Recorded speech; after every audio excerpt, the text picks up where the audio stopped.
This podcast is a member of the Place to Be Nation family. Visit us at placetobenation.com, the only place to be in your pop culture world. Place to Be Nation, welcome back to PTBN's NBA Team Podcast as we continue our team-by-team previews for the 2018-19 season. I am your co-host, Andrew Riche. I am joined by Adam Murray. Adam, we're back in the thick of it. It's good to be back with just a long summer of baseball and non-basketball activities, and it's good to be finally talking basketball again. And it's weird because the season always started in November.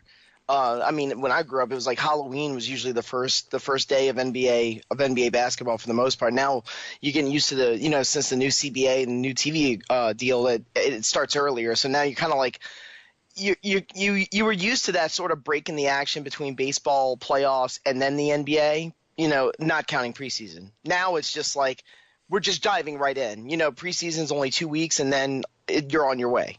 Well, the good thing is, it's just another death knell to baseball, because first football comes in, we don't care about baseball. Now basketball's taking, it's like, oh, hey, they're still playing that, and it's a good thing. So who do we got first today?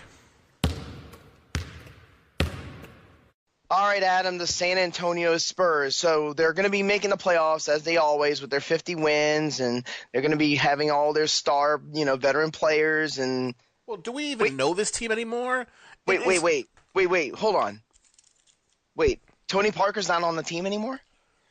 This is like you did like a fantasy draft for like NBA 2K, and you had like the last pick, and you somehow assembled a team of just, San Antonio used to be the big three, and everybody used to be always over 55 years old. Now it's just where's Manu? Where's my Manu? Everybody's just all unheralded rookies and weird European players and all no names. And they traded Kawhi? They got all of that. It's all gone. I'm on my delayed response syndrome. If it is a syndrome. A lot of changes with the San Antonio Spurs. Obviously, there was that last year, that season-long game of chicken negotiation-wise between Kawhi Leonard and his people and the Spurs and pretty much the entire Spurs organization. This was not one of these situations where the GM and the owner were disagreeing on what to do with their star player, and one was saying, let's try to massage his ego and make it work, and the other was like, let's try to trade. This was a situation where I really believe just Kawhi Leonard just felt disrespected by a lack of trust with the organization. He just wanted to get out. Well, is this finally where Pop has lost the team? Remember last year we were talking about Aldridge wanted to trade and had to be talked back in. Yeah, but here's the funny part. I mean, it's one of these things where, the higher your usage goes up, the happier you'll be. With Kawhi being out for the majority of the season, he only played 9 games. Aldridge had one of his best years. I believe he also made the All-Star team, if I stand corrected. And all of a sudden, LaMarcus is happy again. Now, they lost in 5 games to the champion Warriors in the first round. So, but, and there was also a tragedy that occurred in Greg Popovich's life as his wife passed away. So he didn't coach for the majority of the playoffs anyway. They weren't going to win that series anyway. But the truth is, you could tell that there was going to be something brewing. I just didn't think that it was all going to kind of fall apart at one time. I thought it was going to be more gradual, like we saw when Duncan retired, and then you bring in Powell, and you still got Parker and Ginobili, and then the other one retires a year later, and then the other one gracefully retires. This was a situation where even after the Kawhi Leonard trade, which we will get to in a second, it felt like, for financial reasons, like Tony Parker got overpaid by Charlotte, so they had no reason to keep him, and Manu Ginobili just decided to hang it up. So, yeah, the big three that a lot of people have always personified with the Spurs and Spurs basketball and their championships, which is, Tony Parker, Manu Ginobili, and then obviously Tim Duncan, they're all gone now. Yeah, and then, like you said, all these, it's not like Ginobili and Parker and Duncan were breaking the bank at the end. They all were taking veteran extreme discounts. Oh, yeah. When Tony Parker re-signed around 2013 or 14, when he was still one of the best guards in the league, he was at $18 million. He was not making like a mint. So where did all the money go? How do they have no money? How did we get to this point where you just have you're relying on rookies, which Pop never did. He never relied on anyone under 35. Well, do you think that his philosophy had to change because of the climate that's in the organization with the roster and how the cap situation sort of got a little bit a little bit lopsided? Or do you think that he always knew that he had to lean on newer faces, and these were the only people that R.C. Buford could provide him? Guys like DeJounte Murray and Bryn Forbes and Davis Bertans. They still get those veteran signings that they like. Obviously, Pau Gasol, who they get. You talked about where the money went. He's making like over $16 million a year. And then they did another 1-year deal for Rudy Gay. So you got him in the mix. But yeah, after that, just a whole ton of young people. Even Jakob Poeltl, who they got as like a side part of the Kawhi Leonard deal. Obviously the centerpiece of that was getting DeMar DeRozan. But yeah, very, very, very young team. The experience factor, the age factor, which has always either been used as an advantage or a disadvantage for the Spurs when the playoffs come around, because, when you're kind of at an advanced age, you're considered like not athletic. But also when you're in the playoffs, it means that you have the experience and the know-how of how to win tight playoff games. That's all kind of gone away. Well, what worries me about this team is, if you think about it, you added Rudy Gay, or he's still there. I mean, you added DeMar DeRozan, you got Rudy Gay. You didn't replace Ginobili. You didn't replace Tony Parker. You let Anderson go, and then you re-signed Bertans, who's a little cheaper. And you signed Bellinelli with the MLE, the mid-level exception. So where is Bellinelli going to play behind DeRozan, and DeRozan will slide to the 3 for small ball? I would have to think he's a 6-man behind Rudy Gay. And he's the only one on that team who could shoot a 3. Yes. Him and Pau Gasol, I think. Patty Mills has his moment. He'll have even seasons where he's shooting well from 3, and then another season where he's terrible from the 3. So you're never really sure with him. And then you got a lot of guys who have potential. We've seen it in small bits, sometimes in summer league type of situations, like Derek White. Lonnie Walker, the fourth, the rookie that they got in the first round, had a lot of high marks when he was drafted. So we'll see how much he can get, how much playing time. He had high marks by you, but that we've learned that's pretty meaningless. But that's great, you're drafted. Hey, we just traded for a top 15 player. I think we could agree. DeRozan top 15. Oh, maybe top 10. I mean, he had an MVP caliber year last year. Okay, so he's in the they'll say the 9 to 13 range, 8 to 13. Okay. And so he's going to play behind that? No, he's going to be straight in where they Rio Grande? No, that's Houston. I think it's the Austin. Austin. Yeah.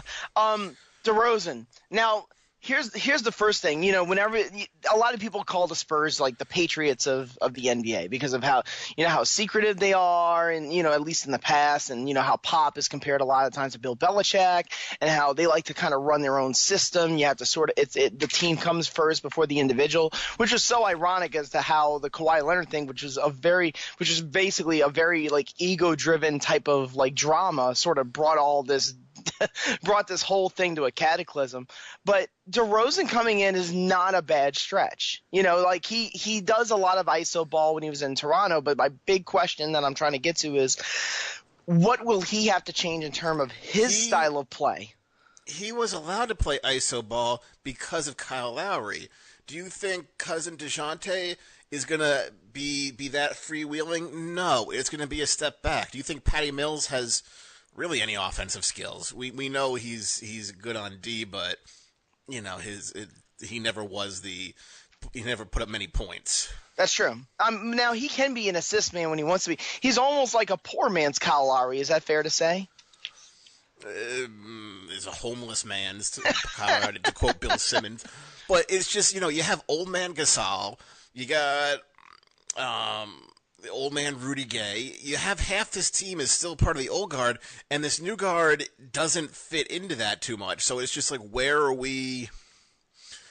does this team, like, I don't know how Pop is going to have control over it, considering he loses his assistant coaches every year. And they're going to have to double down on defense this time. Now DeRozan played on a Toronto Raptors team that was pretty good on defense for the majority of the years that he was at the lead. So it's not like DeRozan just can't play defense. It might have been one of these things where he wasn't as engaged. Aldridge, Powell, he averaged a block per game. DeJounte was a pretty good defensive player coming on up. So they still have the ingredients to be a defensive team, but obviously when you lose Kawhi Leonard, you're losing – is it arguable the best non-center defensive player in the league? Is that arguable? I would just say best defensive player in the league, period. Better than Rudy Gobert and such and such. Because of the versatility of him. Because Kawhi could guard he really could guard 1 through 5. Rudy Gobert cannot guard anybody other than another center. Anthony Davis he can't guard a 2. Okay. Whereas you can put him on Clay, you can put him on LeBron, you can put him on Dwayne Wade, and it's just all old school Dwayne Wade, not broken down. I can't call that trade a panic trade. It was a situation where they had to make a move, but they got a very good return. I mean, they're getting. I wouldn't say it wasn't a panic trade either, because we got somebody back who's equal value, who's locked in for 3 years. Mm-hmm. However, in a thing where maybe you should sort of start to rebuild, it's kind of hard to say that because every team, half the league right now is in rebuild mode, and let's just give up the year. So you can't be rebuilding when every other team, even the good teams, will have 2 max contracts next year. And a lot of these other teams, like we're going to be talking about it all the time, is that they're sort of built like you're saying, like in 2019. If your top guys are not having their deals come up, your bottom part has their deals coming up, and you just basically have to just like matriculate the rest of the contracts with whatever players you can fit with your stars. So it's like it's a very, very short rebuilding cycle. It's much shorter than it used to be in previous tenures in the NBA. It feels like you only got maybe a year or 2, and then you got to strip it all back down. It does, but it's just, is this sort of like the – like Bill Belichick, where you're starting to see a little cracks in the armor and you're starting to make mistakes and you're starting to make a personnel change where, you sure you wanted to do that? And then we know he wasn't, at his age, he's not going to be like, yeah, I want to take 5 years into a rebuild. Yeah. So he's like, I want to stay relevant, but it's just, can this team stay relevant this year? Well, that's a good point. Like, let me ask you this. Last year, did you think they were relevant? I would say no. No, but they were a playoff team. They were. They barely were. At no point were you like they're gonna miss the playoffs. It was like, yeah, they're in.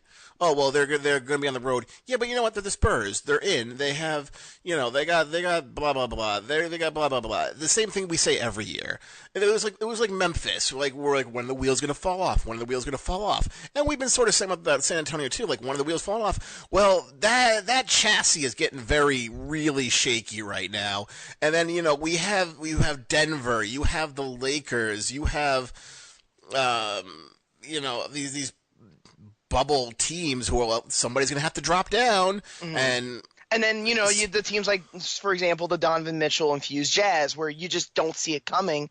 And then a year later you realize, oh, wow, we got a new, solid contender in the mix, and they might push this other team out that's on shaky ground.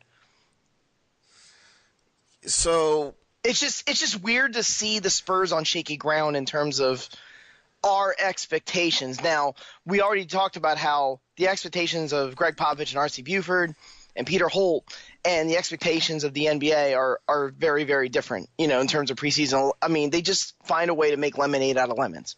But do they have the lemons this year? That seems to be the $64 question of, did they already squeeze everything out? Because Aldridge is 32, 33 maybe? He's going to be 33. So, and, he came in as a sophomore, I believe. So he's 13-year veteran. That's a lot of mileage on those legs. Gasol is going to be 38 years old. Pau Gasol is now 52 years old. The only one older than him is Vince Carter. And Rudy Gay's young, but the problem is the injuries and the Achilles just took all the athleticism out of him.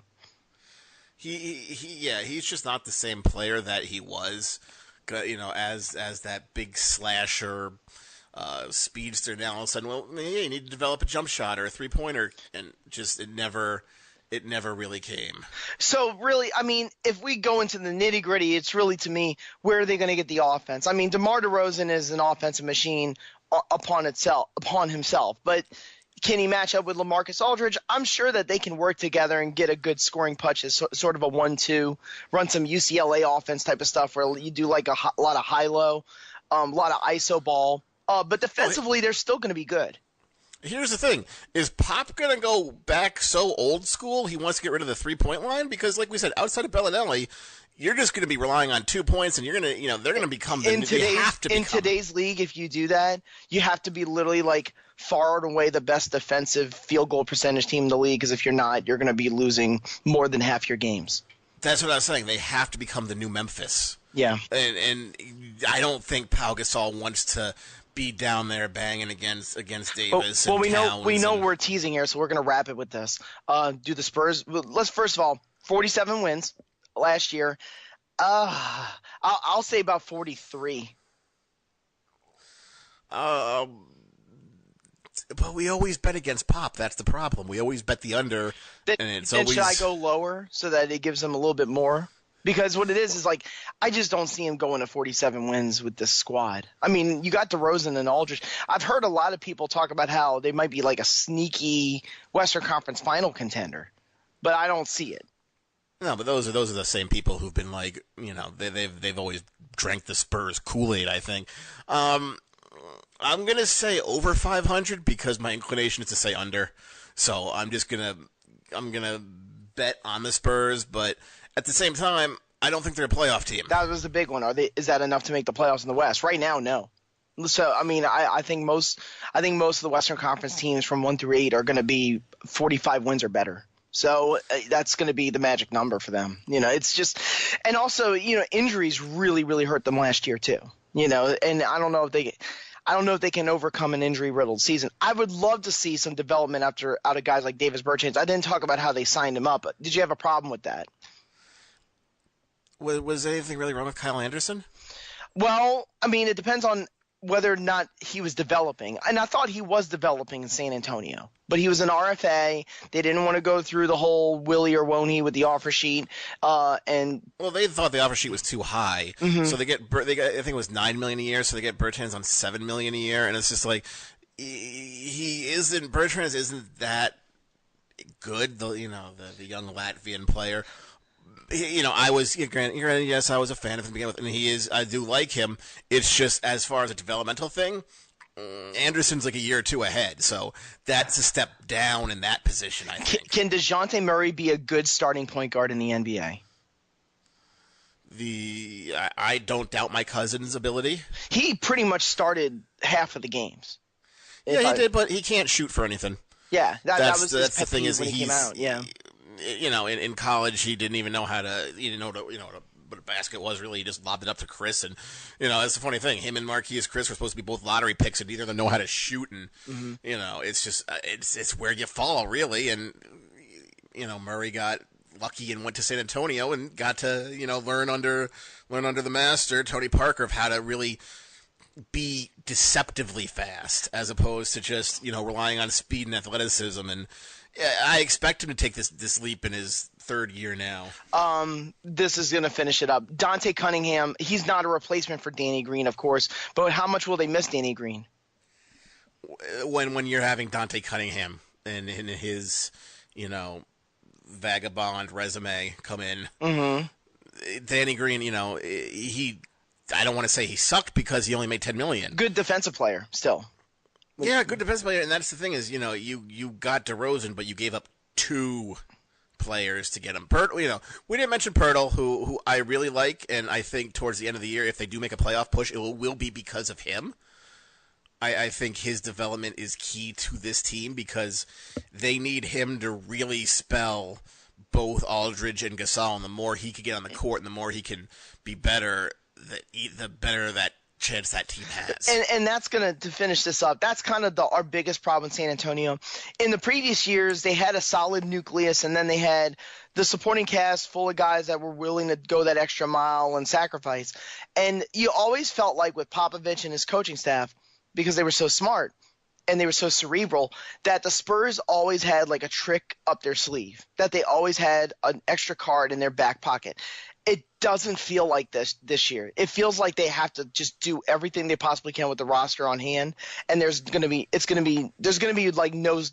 no razzle dazzle.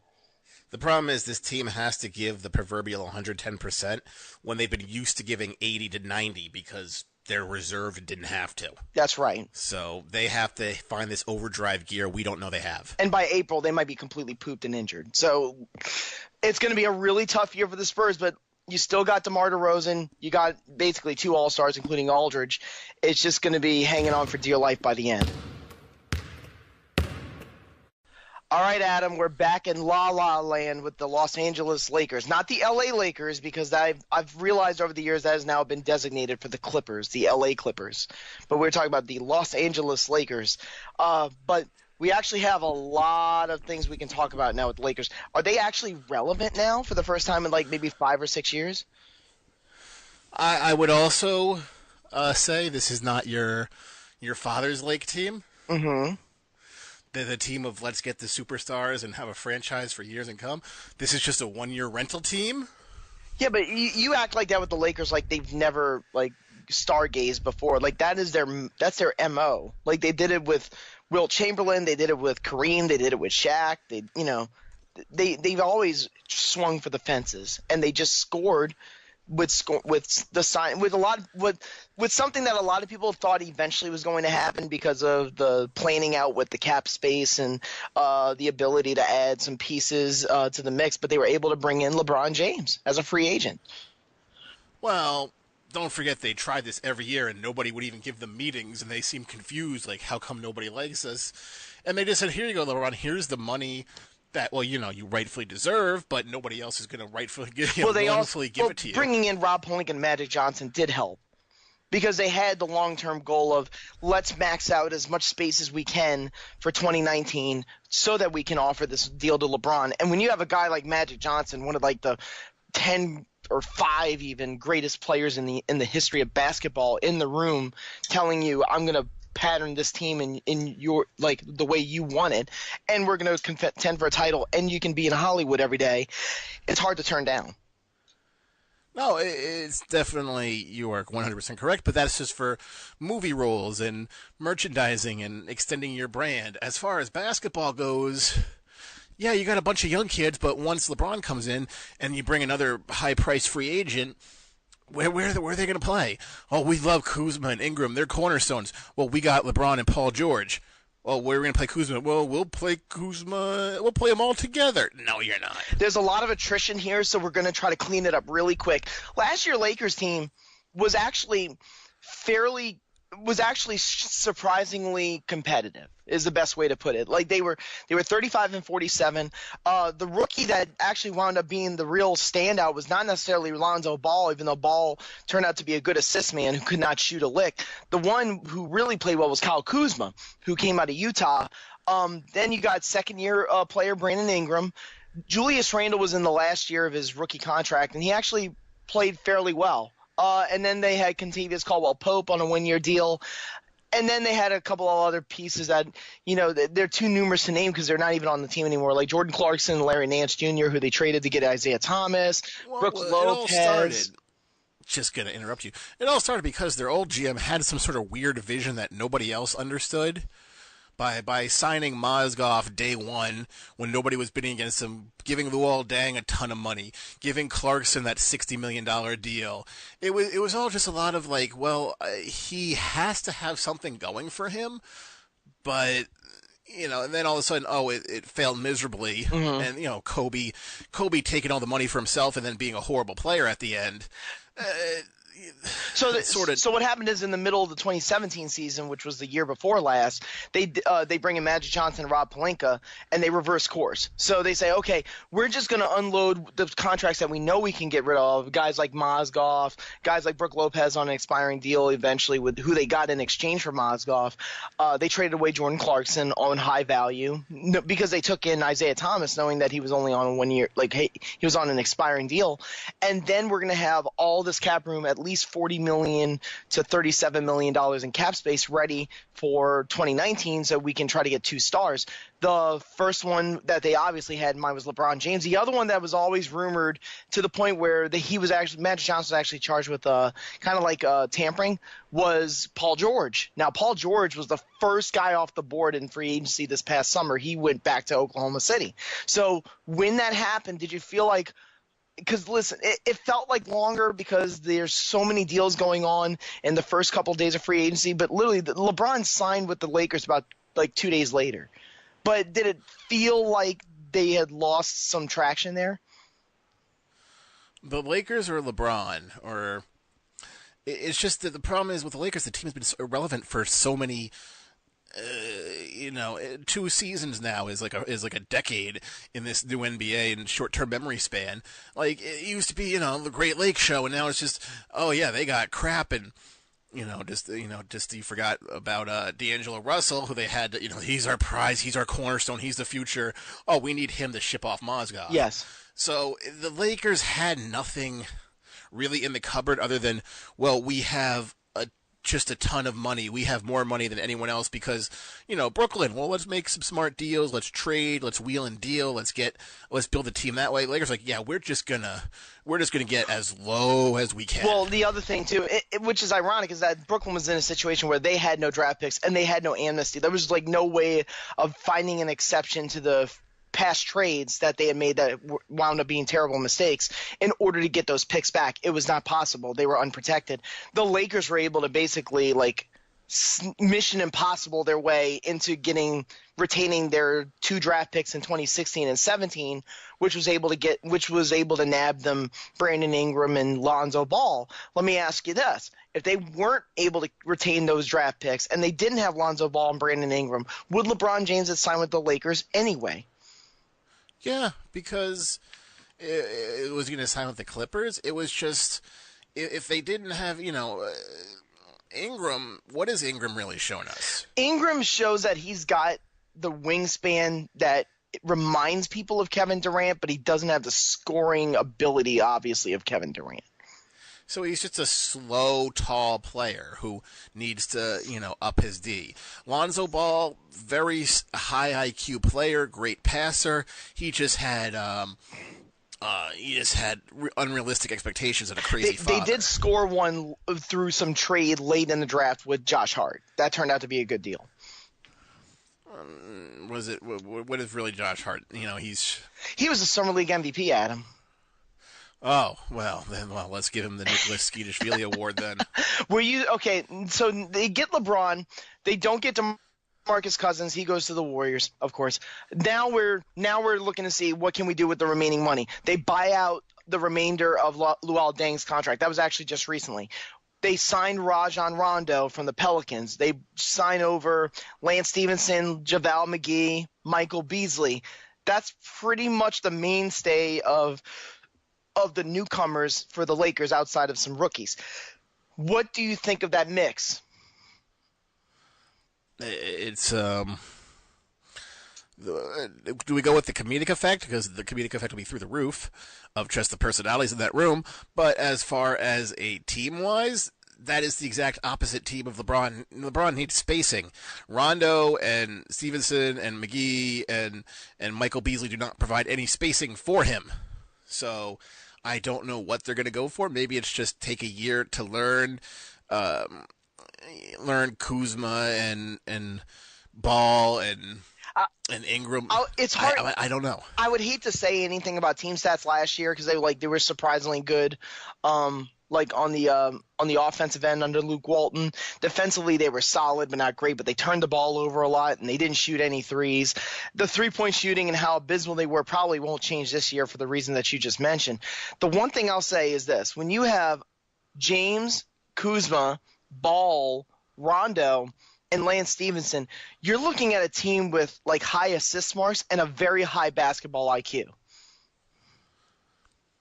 Yeah, but nobody who's really going to shoot. And, let's just not even mention Caldwell Pope because he's just He signed a one-year deal to come back for a little bit less than the balloon payment he had signed the year before. But it's just, they're are they third or fourth in betting totals for this year? Like, everybody thinks they're going to be finals contenders, where it's just, I'm not even convinced they're going to be a playoff team. We could just go right to it with the wins total. I think they'll be a 50-win team because I just think that LeBron will just will them to it. I'll just take the under because all you got to do is just double LeBron and be like, okay, Brandon Ingram beat us, and let the assorted garbage do stuff. And here's the other thing: there isn't that urgency of we need to win now. LeBron signed a 3-year contract, so you've got him in the fold for at least until 2021. And I guess maybe he did it with the mindset that by the time we get to 2021, the Golden State Warriors will have some attrition and maybe age will sort of break them down, and then the opportunity will be there to win a championship if they can fine tune the roster around him.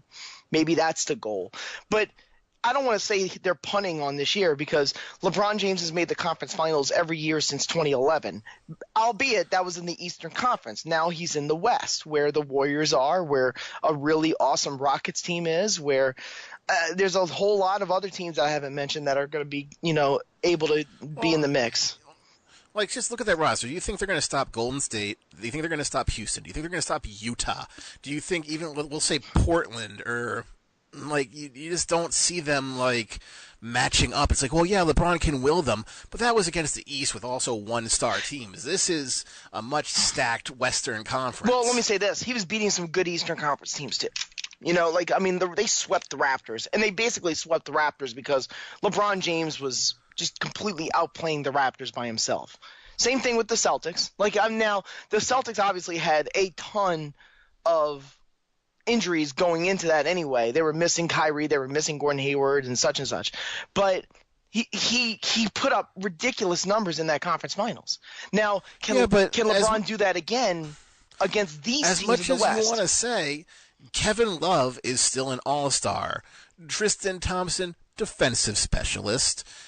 J.R. Smith, three-point shooter. What does this new team have? It has none of those guys. His supporting cast is like the first time he was in Cleveland with Boobie Gibson and Mo Williams. Larry Hughes, yeah, guys like that. Yeah, so that's, I'm 500.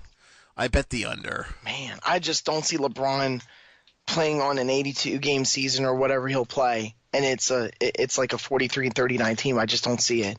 I think worst-case scenario is maybe like 47-35. I think they'll be a 50-win team, though. I'll go a little higher than that and say 50-win team. We shall agree to disagree. But it's a really interesting team, for sure. I mean, you got the Tinseltown effect. It's kind of like, people thought like, oh, like the storyline with the Lakers is that when they brought in Shaq, it's like, oh, they brought in Shaq and they won titles. No, Shaq was in there for like 3 years under Del Harris. And then they brought in Phil Jackson and then they started winning titles. I don't want to say that's going to happen with LeBron, but I can definitely see this year being a struggle. I'll just put it that way. All right, Adam, we got to hit up the Washington Wizards. That's all I got.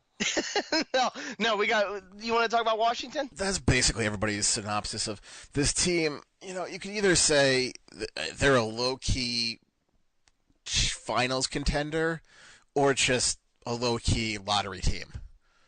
Like, you could just tell me anything. It's just this team. It's besides the dysfunction and the fact that everybody hates each other, that is baseless information, by the way. We do not know if Bradley Beal and John Wall despise each other. It's just been very, very, very, very strongly hinted. It seems like nobody likes John Wall, and nobody supports him. The coach is just like, I get a paycheck, whatever. You get head case Dwight Howard, who I've already heard interviews where he's like, oh, I think I might get the ball more this year. And it's just like, oh, no, you're not getting it. And then, as I've been saying for, 1 or 2 years now, that Otto Porter Jr. signing killed this team. They have no money for anybody, and as much as you like him, they have no money for anybody else because of him. Well, let's sort of unpack a lot of what you put in there. First of all, with John Wall, I guess the biggest complication for him isn't necessarily his talent or whether he gets along with the players or the coaches. It's really what it comes down to his max salary, which kicks in after this season, where his salary goes up to like $37 million. It's a supermax contract. That's one of the now infamous supermax max contracts that you have out there. The thing is with John Wall, some people were sort of like throwing shade on it almost immediately, like because he had some knee problems this year. He still had great numbers. He averaged 19 points and 9 assists per game. He was at an all-star level in my opinion when he was healthy. But a lot of people were just throwing shade, like, is this the kind of contract that you're going to be saddled with if the team kind of starts to suck with Wall at the lead? And will you be willing to let Bradley Beal go when his contract comes up in about 3 years or 2 years? And people are already looking down the barrel of whether or not Bradley Beal is going to be unhappy with John Wall. The problem is, like you said, the Otto Porter deal. They really liked him. They wanted to keep him. They had picked him really high in the draft, so they matched an offer sheet that Brooklyn had. Is he overpaid? Yeah, he probably is. But what it is that he provides things intangibly that they probably wouldn't be able to get from another player, so they just felt it was worth it to keep him. The problem is the Wizards had to make a change. There was just this weird state of apathy with the Wizards organization where they felt saddled with these contracts.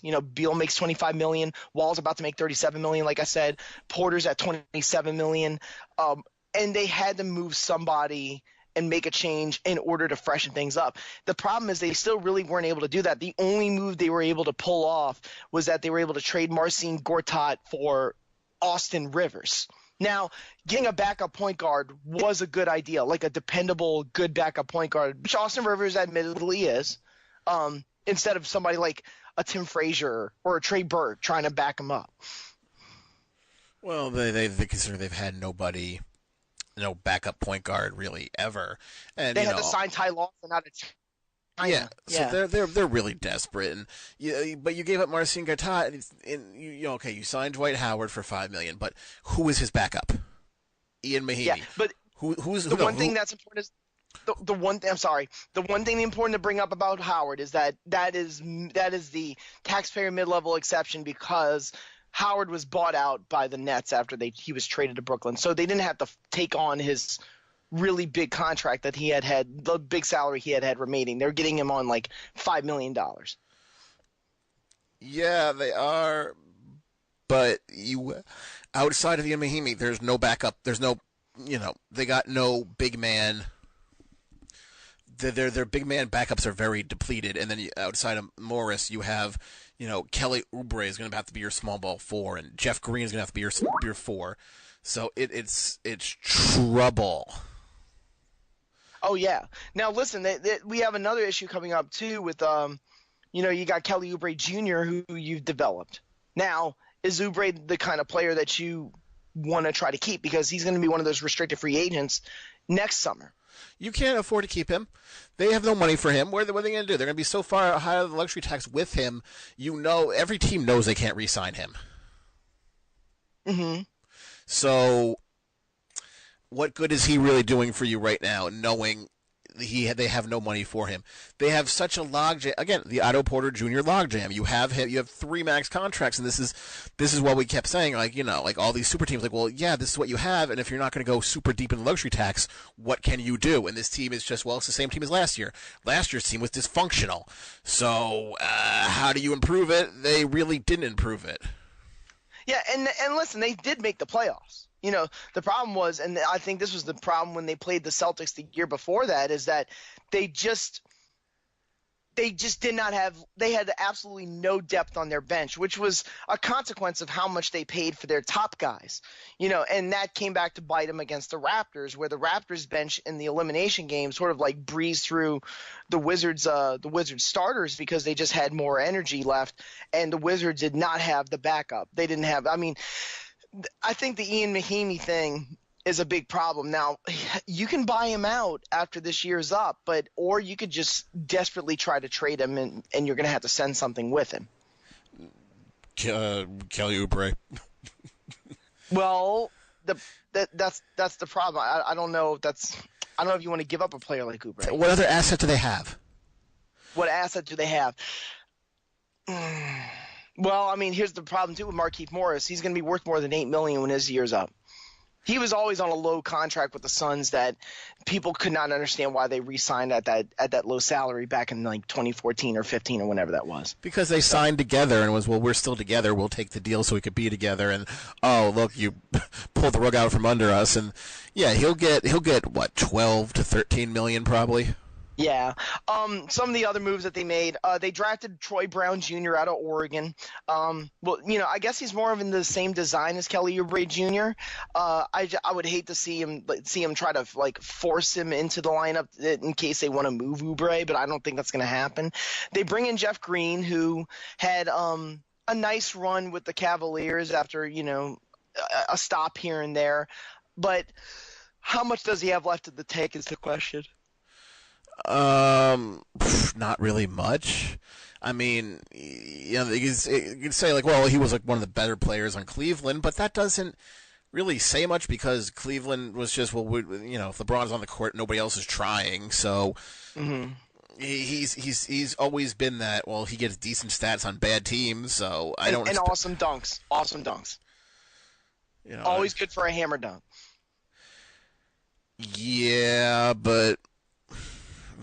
Again, it's second unit, and again, the team is just full of head cases, and the coach does not have control of that team, and ownership. What is it? Abe Pollin is this? I think that. No. Well, I think Abe Pollin passed away, and it's his wife who's running it now. Oh, so she could care less.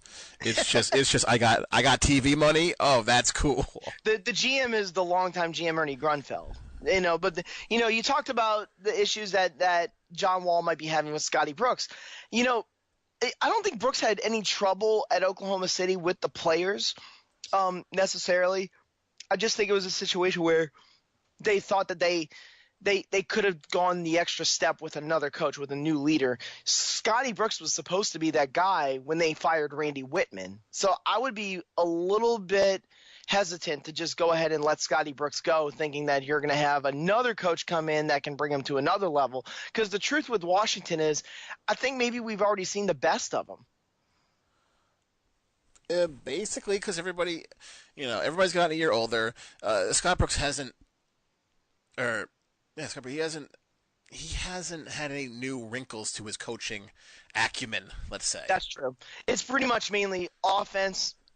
Shoot well from the 3-point line and from the field, and play. The only thing that's different is that they play at an even pace, whereas in Oklahoma City, to my memory, they actually played pretty fast. Now, it was a little bit different personnel, of course. You had Russell Westbrook and Kevin Durant. This is John Wall and Bradley Beal. So, I just wish they would play a little faster. Maybe they'll try to subscribe to that this year. But can you play faster with Dwight Howard? No. No, that's the thing. I mean, Dwight Howard's a rental. So, I mean, you're not going to be making these game plans with Dwight Howard in mind. You might make it in mind with Oubre at the 4, which is what they've done many, many times. Yeah, but, Dwight Howard, he's going to be good defensively. It's just once he realizes he's not a focal point or a backup focal point or maybe even a third option on this team, I know there's a few question marks. The problem is there's just no movement. The roster movement was minimal, especially at the top. You're just replacing Gortat with Howard, and you traced big. You went big for small, and you added Rivers, who by far is your best bench player you've had for 3 years. You made your bench better. You bring in Lavoy Allen and Thomas Bryant, see if they can make the roster. You bring in Troy Brown Jr. Your bench got a little bit better, but it wasn't like a massive sea change. No, and that's sort of the thing is like you could say they're a trendy pick to be good if that's your thing, but I don't know. It's gonna be a tough go.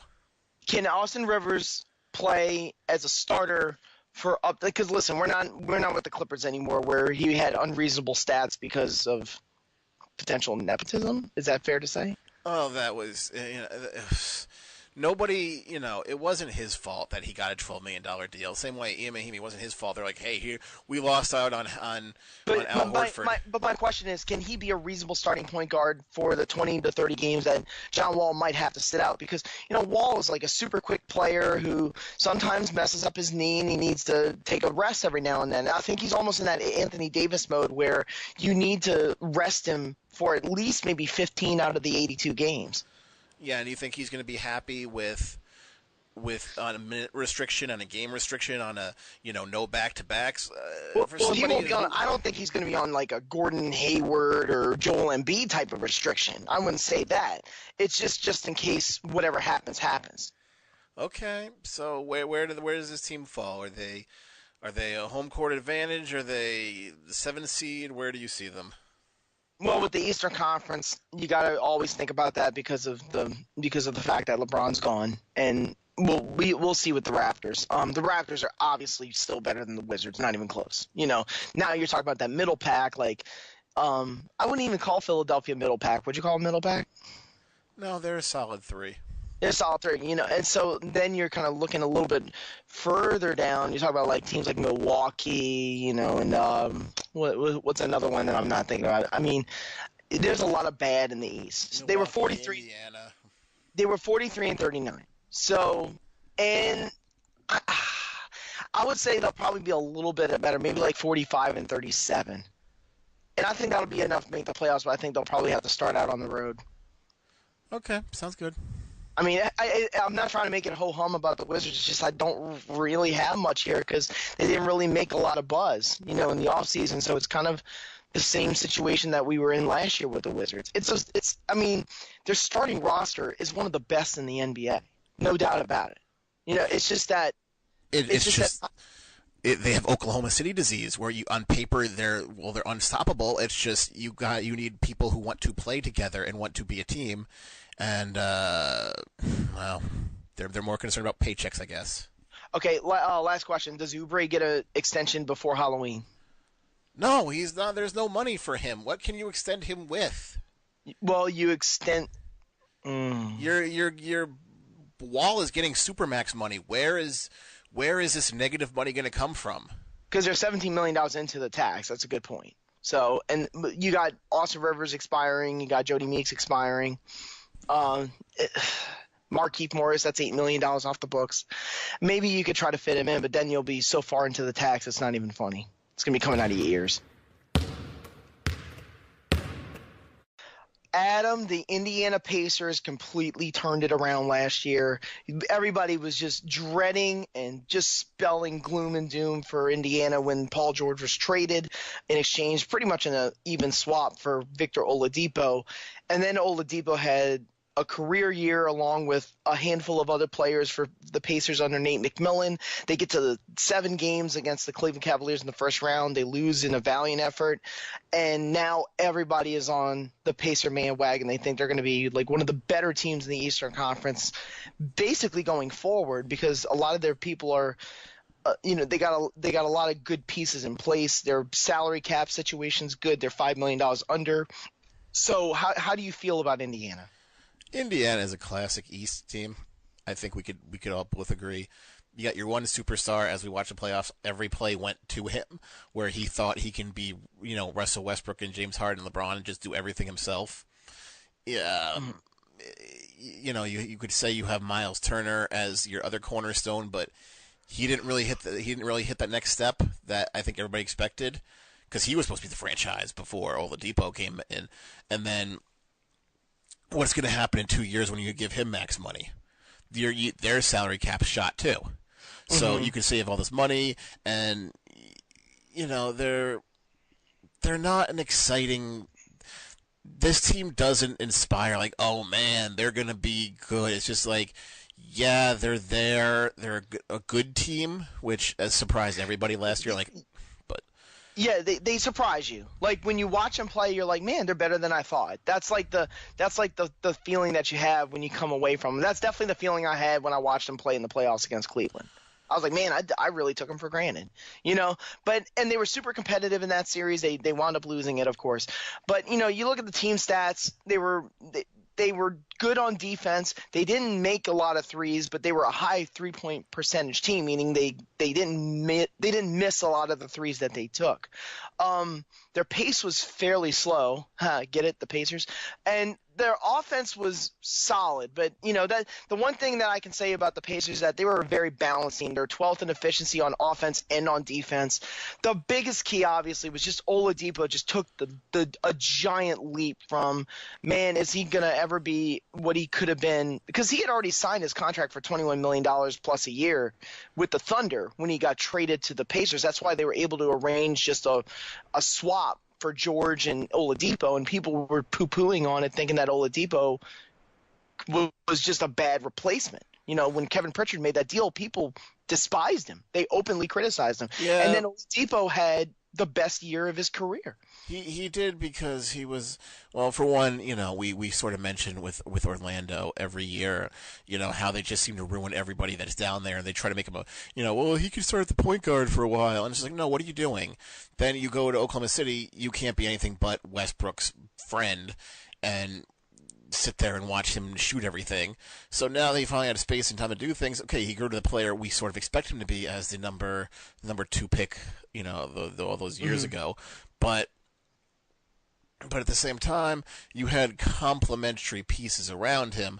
They weren't, it was a team oriented where you had Bogdanovich who had his role. You had Thaddeus Young who really is who he is now. He's gonna be just and he opted in at $13 million a year, which some people were surprised by because they felt like how well he played in the playoffs, especially one-on-one against LeBron. Some people thought he could get better than $13 million, but he went ahead and opted in anyway. I think he kind of knew. I like my scenario here. I can be a contributor here, and I can make pretty good coin anyway, and I was probably going to get him almost the exact same salary if I opted out. Yeah, that's the thing. But okay, you're now gonna be a free agent next year along with everybody else. So he's gonna be down the priority line for. Yeah, and he's not alone. Turner, you already talked about, is going to be a restricted free agent by that point. Darren Collison's deal is up. Bojan Bogdanovich's 2-year deal will be up. They signed Tyreek Evans to a 1-year deal, along with guy like C.J. Wilcox and Kyle O'Quinn. The one guy that they got to a multi-year deal that they're bringing in new is Doug McDermott. Now, we've talked about McDermott many times, and you're not fond of him. What did you think of this move? I don't know why they gave him, was it 4 years, $28 million?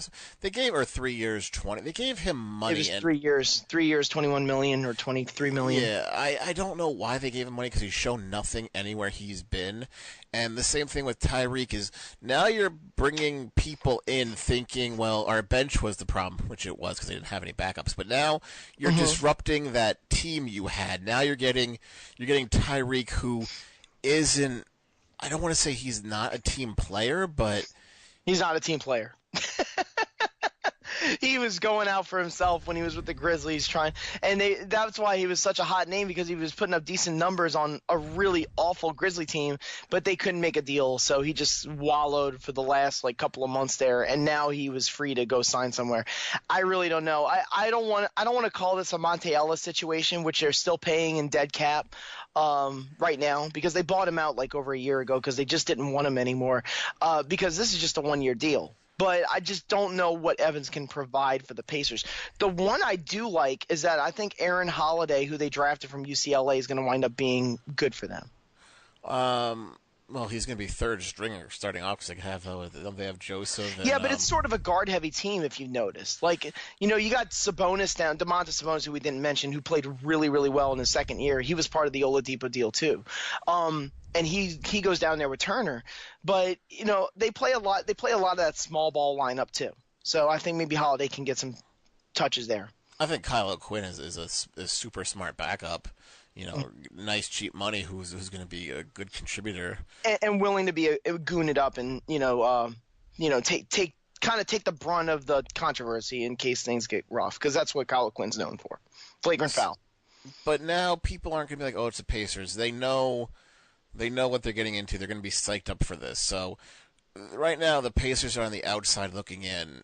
Do you think they can bust the party open, or they just don't have enough. You'll never believe that they won 48 games last year.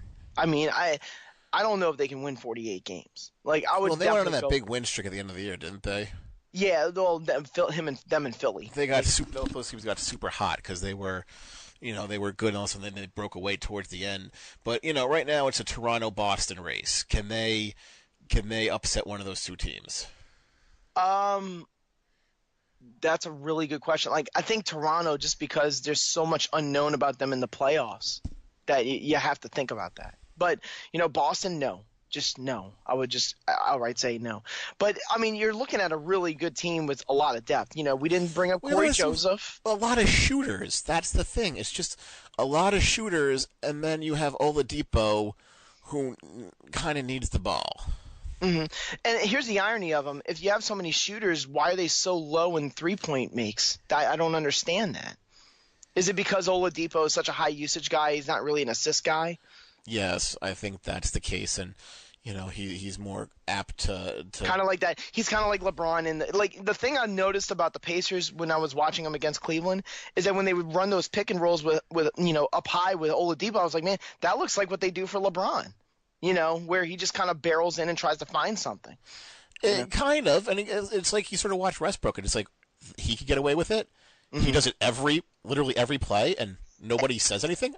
I can do that. And the other problem is that Darren Collison's backup is Corey Joseph. Corey Joseph is a very good player. He's just not a true point guard. We knew this in Toronto, but he's a very good player. He is a good player.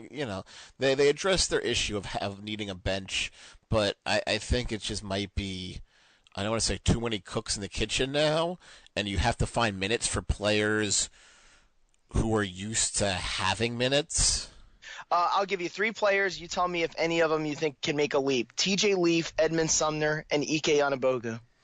Well, shouldn't Edmund Sumner make a leap because wasn't he out with a torn ACL last year? He was out with a torn ACL, and he's on a two-way deal. So he might get a lot of reps in Fort Wayne. In G League, and then find his way. TJ Leaf was supposed to be the one. He was the one who was actually supposed to be – he was a first-round pick, basically. He was the one who but then Sabonis is – Sabonis came in and sort of stole his thunder, no pun intended. Are there any other UCLA players that the Pacers can draft? Are there any left? I believe LiAngelo Ball is available via the waiver wire. But, it would have been – what's funny? Lonzo actually probably would have been a good fit here. Would you agree? As just a pass-first point guard, yeah. Miles Turner, 13.7 rebounds, is 1.9 blocks. He got to the free throw line a little bit, but the truth is, like you said, there was not a jump in numbers between his second year and his third year. What are you expecting this coming season now that his rookie deal is coming up and he's due for a pretty big extension? I don't think with this shoot-oriented team that it's going to have to be a lot of mop-up points. But they got the money to bring him in. The problem is it's kind of like similar to a lot of these teams that have shrinking cap is that the moment you commit to want to keep your nucleus, you're basically pricing yourself out of being able to bring anybody else. So if you extend Turner next year and his salary goes from a rookie contract to somewhere upwards of like $18 to $19 million, then you're almost at the tax. You're almost at the tax, but then, the way they're doing it smartly is you have Young comes off the books. Thaddeus Young's money will be all his, and you have Sabonis and Leaf to plateau at the 4, and hopefully one of those two guys sticks. Well, that's another interesting thing. A lot of the contracts come off the books next year. A lot of them. I don't think Turner's going to be one of the ones they take away. Like I think they're going to sign him up. But if you're looking at long-term nucleus, Oladipo, Turner, Sabonis, and Aaron Holiday, and Dougie McBuckets. Yeah, and then that's really it. Wait, was that? Don't forget Dougie McBuckets as part of that core. I already did. But but yeah, really and listen, they can re-sign guys like Bojan and Collison if they have to. But what I'm saying is that for this team, they got to do it this year for this team. I'm not saying that the window is closing. I'm just saying for this particular team, this is your chance because you're going to have to make a lot of changes after this. Adam, the Philadelphia 76ers, the new bee's knees of the NBA. What kind of bizarre world is this? Well, this was the end. This is the end of the process. This is what it was supposed to be. Is it the end of the process?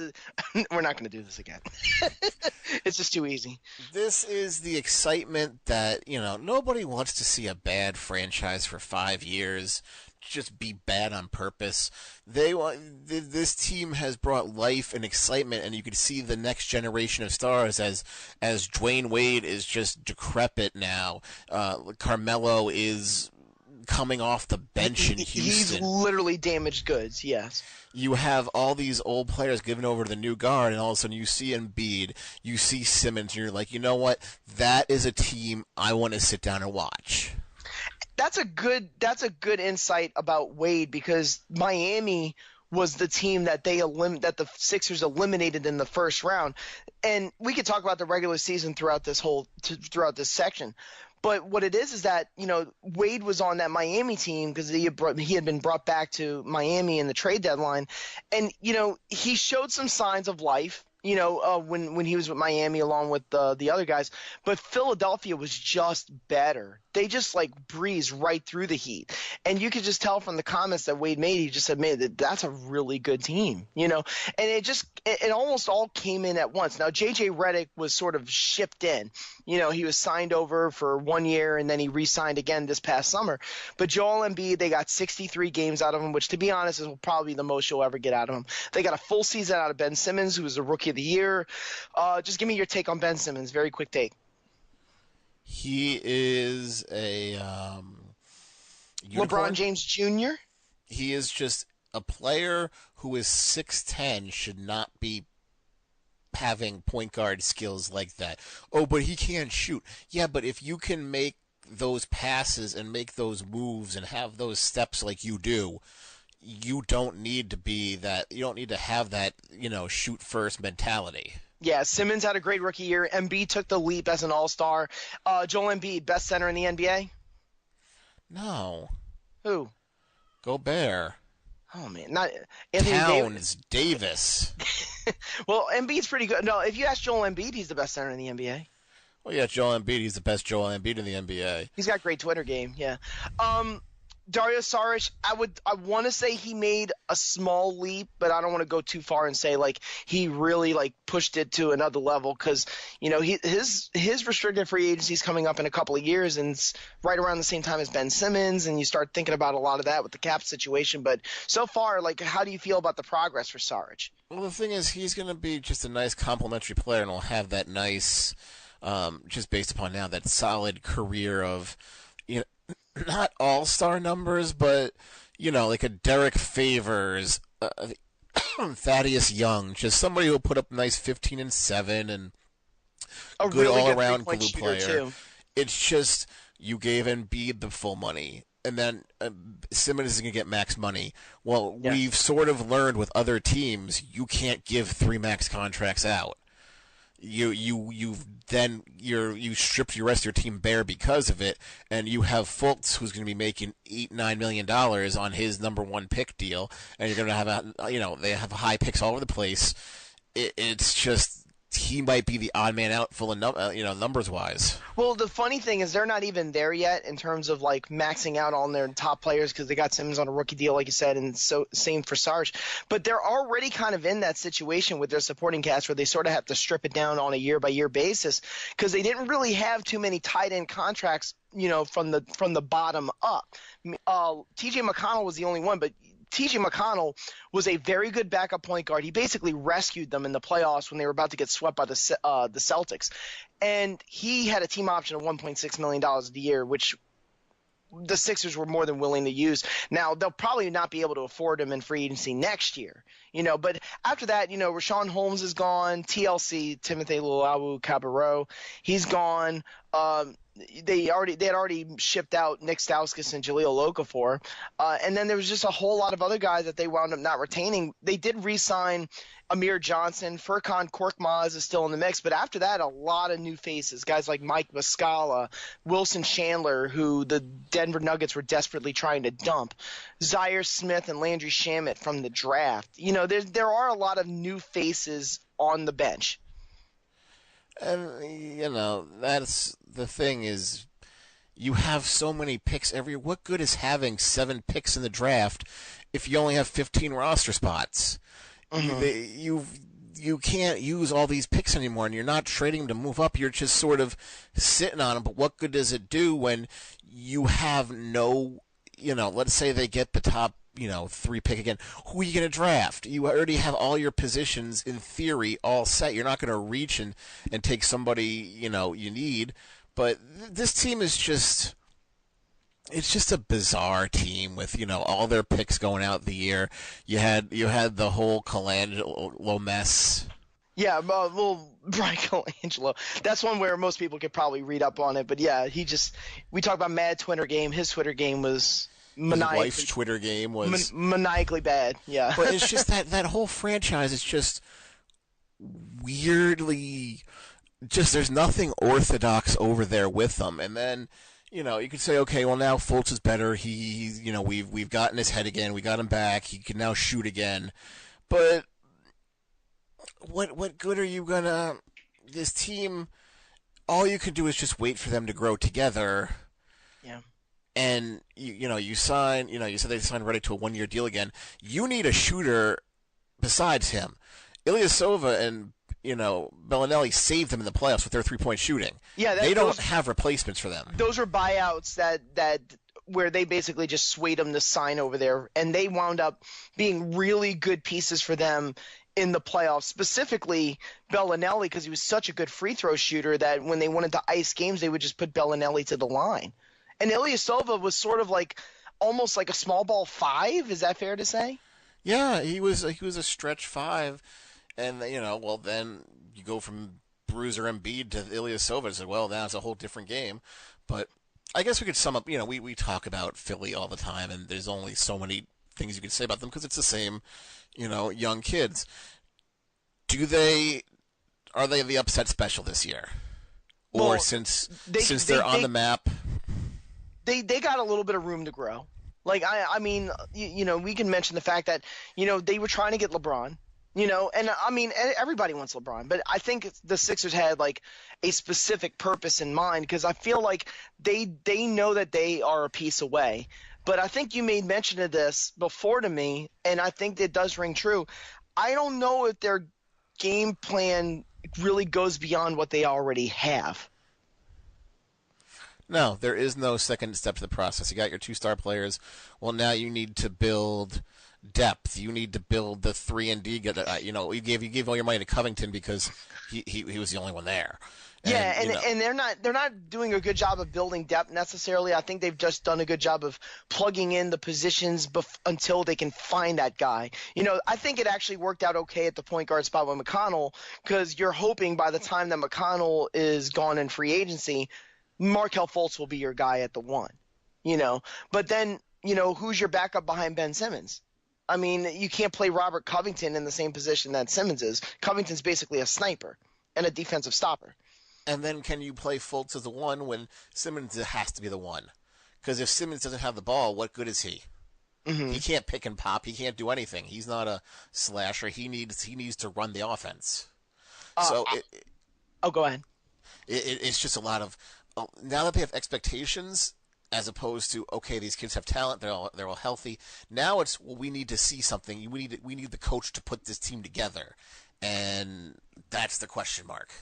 I felt like with Shamet and Zaire Smith, just knowing what kind of players they are, they sort of went with the athleticism ticket. They said, okay, let's just get some bouncy players off of the bench that can give us a little bit of energy so that our starters can get some rest because they played the hell out of their starters last year. It wasn't like Minnesota Timberwolves level, but it was close.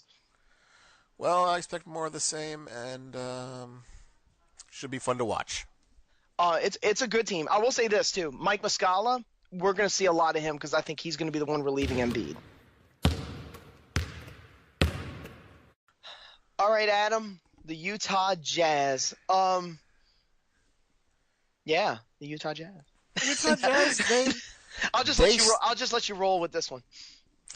They were the Indiana Pacers of the West. They shocked everybody. Oh man, you lost Gordon Hayward. You got nothing. What are you gonna do? Oh, Donovan Mitchell somehow falls to your lap, becomes a superstar player. wow, where did he come from? You guys are good. Wow, you beat Houston. You didn't beat Houston. You beat Oklahoma City.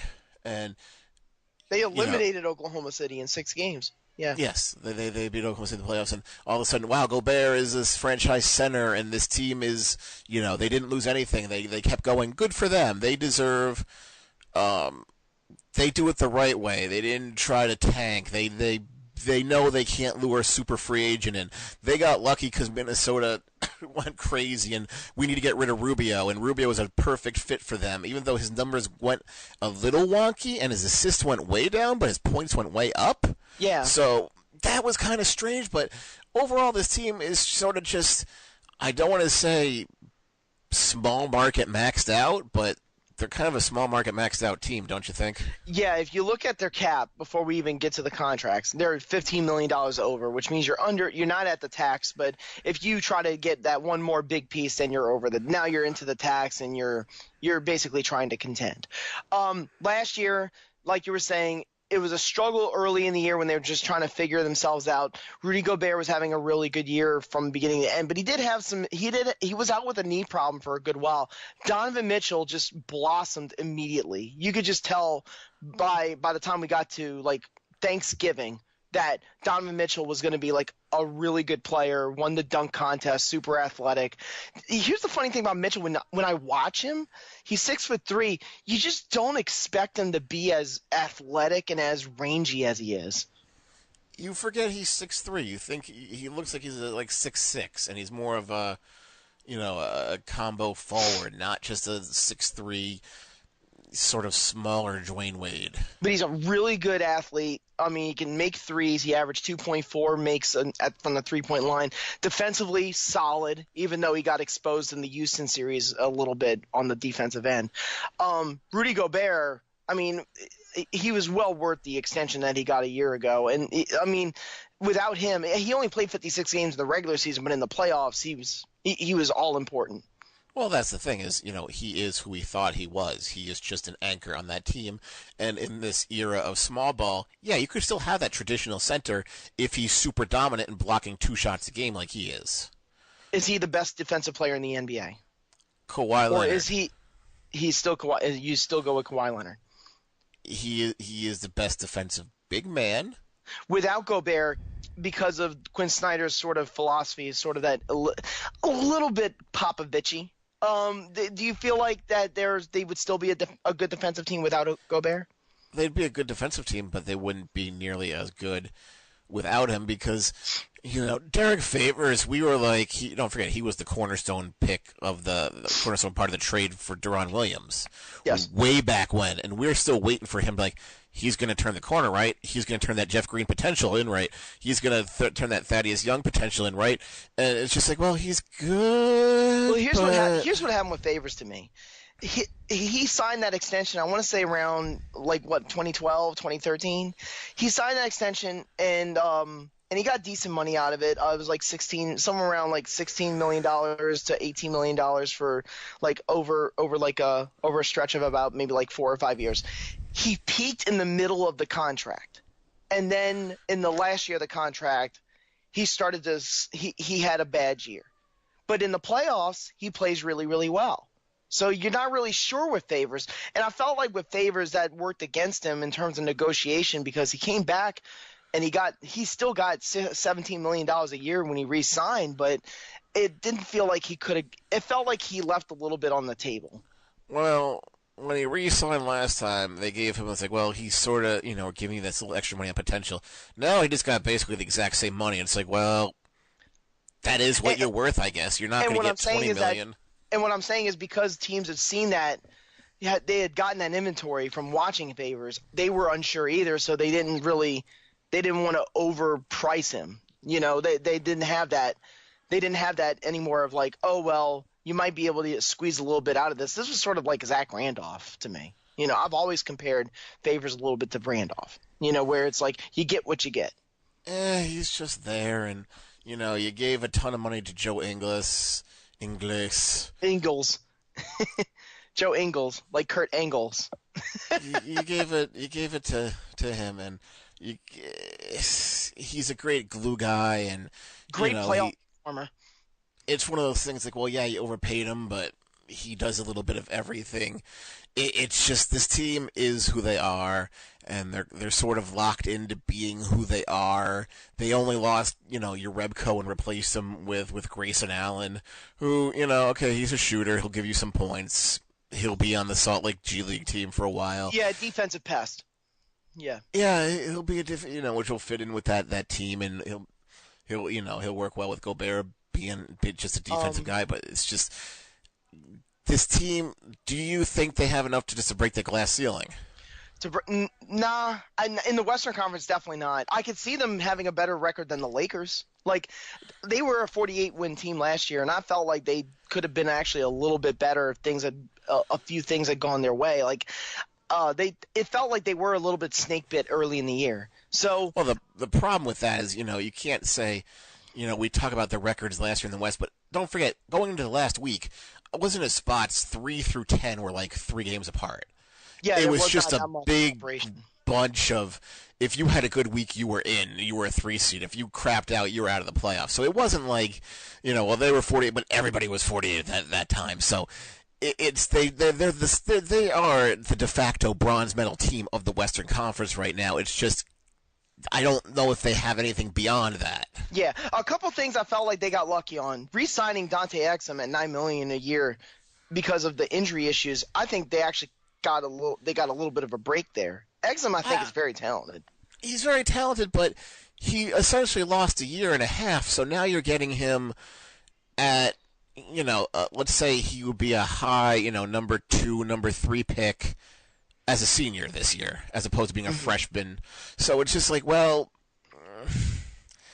that injury did set him back. It was good that they came to terms. He didn't just leave, because he does provide a lot. It's just, speaking of injuries, the player who's been killing with injuries is just Burks.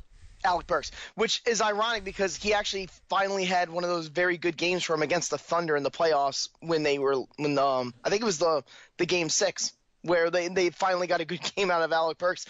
He's just solid. Like, you look at his numbers last year, 8 points, 3 rebounds, and he had injury issues, of course. But he's not a bad player. It's just that he was definitely overpaid when he got what he got. He should not be making double-digit millions. Like, he's more of like that veterans minimum type of a guy. That's the problem. But they also counteracted that by inheriting the very awesome Jay Crowder contract, which will always be an underpay. Well, not in Cleveland. No, not in Cleveland, but then they traded Rodney Hood over there, and it was a win-win. It was funny because Rodney Hood completely lost his mojo when he went to Cleveland, and Jay Crowder got his back when he left Cleveland. That's true. So it's just that sinkhole known as the LeBrons over there. But, yeah, Utah, I don't know. Can we get really excited for an obvious second-round team and nothing more? I feel like there is some potential there. Like, can they make the Western Conference Finals? Well, they're not as good as Houston. I don't even know if they're as good as Oklahoma City is now, because I felt like Oklahoma City made a lot of improvements. But they're such a good defensive team that I feel like they can be in any game. But the problem is they just don't have enough punch, and they don't play quickly enough because of the defensive mindset to try to rally back. If they get down big. Now, Donovan Mitchell sort of changed a lot of what they did. I really believe that when they figured – I feel like they were surprised by how good Mitchell was, and they sort of changed their offensive strategy on the fly. Would you agree? I agree, but I think we could both sort of sum it up as, isn't it sort of a feel-good story to have a team who didn't have to hit the reset button once Hayward left, that you thought like it was all doom and gloom for this team, and they were smart enough through not having bad deals, not having to buy people out, that they were able to stay afloat the whole time. Yeah. I mean, it shows that it can be done. You just have to have the right evaluation tools, and you also just have to draft well. I mean, but this has been said over and over and over again. You just got to draft well. And, I mean, some people say, oh, well, they fell into Donovan Mitchell. Well, somebody in Utah obviously saw the talent there and picked him. So you can't just say that they lucked into it, But Mitchell, it was just a great pick. I don't know if Grayson Allen is the next Donovan Mitchell. Is that fair to say? That's mean. Raul Neto, did you mind him getting re-signed? He's just a third-string point guard. He's young. Why not? How much time is left for Tony Bradley to make the jump? They shipped out Lyles, so he's basically just the backup power forward du jour. So he has 3 more years of a rookie deal, I guess. Is Tyler Kavanaugh the quintessential Quinn Snyder player? It feels like every year they get a player like this. Like last year is Royce O'Neal. This year is Tyler Kavanaugh. Yeah, it's just going to be on the Salt Lake G League team for, there's your lineup is set, your minutes seem to be set. If the only player you lose is like your number 8 guy, you're not really disrupting things too much. Is this going to be the last year for Thabo Sefolosha? Probably. I mean, he's a good player. He's just had so many issues, and of course, he had that crazy police incident that robbed him of a season. So, but he's a talented player. I mean, they brought him in there for a reason. He couldn't get on the court last year.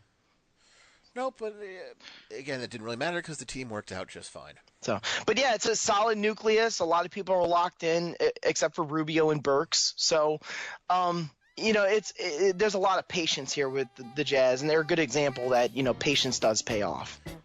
A well-run franchise also pays off, as opposed to just let's be horrible and get lottery balls. Yes.